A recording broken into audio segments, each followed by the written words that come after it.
নমস্কার বন্ধুরা, আমার নতুন একটি ভিডিওতে তোমাদের সবাইকে আবারও একবার স্বাগত জানাচ্ছি। চলে এসেছি কিউএনএ প্রশ্ন উত্তরের কিছু ভিডিও নিয়ে।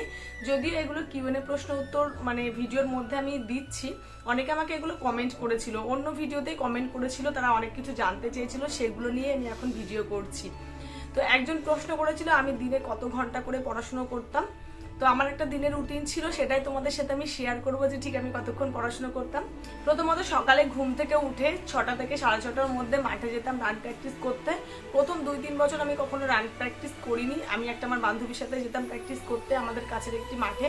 সেখানে গিয়ে আমার রান টাইমের মধ্যে আমার রানটা উঠে যেত, কিন্তু তবুও সব বান্ধবীরা যখন একটা কোচিংয়ে ভর্তি হয়েছিল, তো আমিও সেখানে ওদের সাথেই ভর্তি হয়েছিলাম।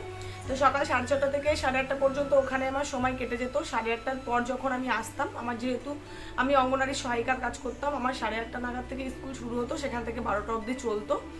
তো স্কুলে এসে কিছু কাজ থাকতো, সেই কাজগুলো কমপ্লিট করার পর আমার যেহেতু রান্না করতে হতো, তারপর আমি বসেই থাকতাম। ওইটুকু সময়ের মধ্যে আমার ওখানে একটা আলাদা করে খাতা থাকতো এবং চঞ্চল ঘোষের ম্যাথ বইটা আমি ওখানে রেখে দিতাম। যে ম্যাথগুলো আগে বাড়িতে প্র্যাকটিস করতাম তারই চ্যাপ্টারগুলো ওখানে গিয়ে চঞ্চল ঘোষের বই থেকে কমপ্লিট করে ফেলতাম। তারপর ওখান থেকে 12টার দিকে আসতাম বাড়িতে এসে ফার্স্ট কাজ ছিল একটা মক টেস্ট দেওয়া। 12টা থেকে 1টা পর্যন্ত একটা মক টেস্ট দিয়ে নিতাম। টেক্সট বুক থেকে মক টেস্টটা দিতাম। যখন টেক্সট বুকের টেস্টগুলো কমপ্লিট হয়ে গেছিলো দেওয়া, তখন একটা বই ছিল লীলা রয়ের, সেখান থেকে দিতাম। তারপর ওখান থেকে 1টার দিকে উঠে স্নান টান করে আবার খাওয়া দাওয়া করে আবার 2 ঘন্টা মতো পড়তাম। পড়ার পরে একটু রেস্ট করতাম। রেস্ট করার পর রেস্ট করে অনেকক্ষণ পরেই সন্ধ্যার দিকে উঠে মোটামুটি রাত 11টা অবধি পড়াশোনা চলতো। এইভাবে সারাদিন পড়াশোনা করতাম, কিন্তু পরীক্ষার আগে অতটা সময় দিতাম না, জাস্ট প্র্যাকটিস করতাম। যেহেতু আমার সিলেবাসটা অনেকটাই কমপ্লিট ছিল, বেশি করে প্র্যাকটিস করতাম। বেশি করে যতটা সময় পেয়েছি শুধুমাত্র প্র্যাকটিসেই করে গেছিলাম। আর জিকেতে ভালো স্কোর করার জন্য রেলওয়ে চ্যালেঞ্জারটা পড়েছিলাম, তার সাথে সাথে 9-10 জীবনবিজ্ঞান ভৌতবিজ্ঞান বই পড়েছিলাম। ডব্লিউবিপিতে যখন আমি পরীক্ষা দিতে গেছিলাম, তখন জিকে যে 25 নাম্বার ছিল, 25-এ আমি ক্র্যাক করেছিলাম।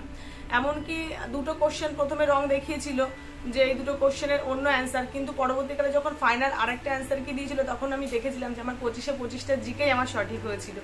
আর এগুলো শুধুমাত্র পড়েছিলাম প্রচুর পরিমাণে, তার জন্য আমি এগুলো কমপ্লিট করতে পেরেছিলাম। তো আজকের মতো এই ভিডিওটি এখানেই শেষ করছি। দেখা হবে আবার নতুন একটি ভিডিওতে। আজকের মতো সবাইকে টাটা।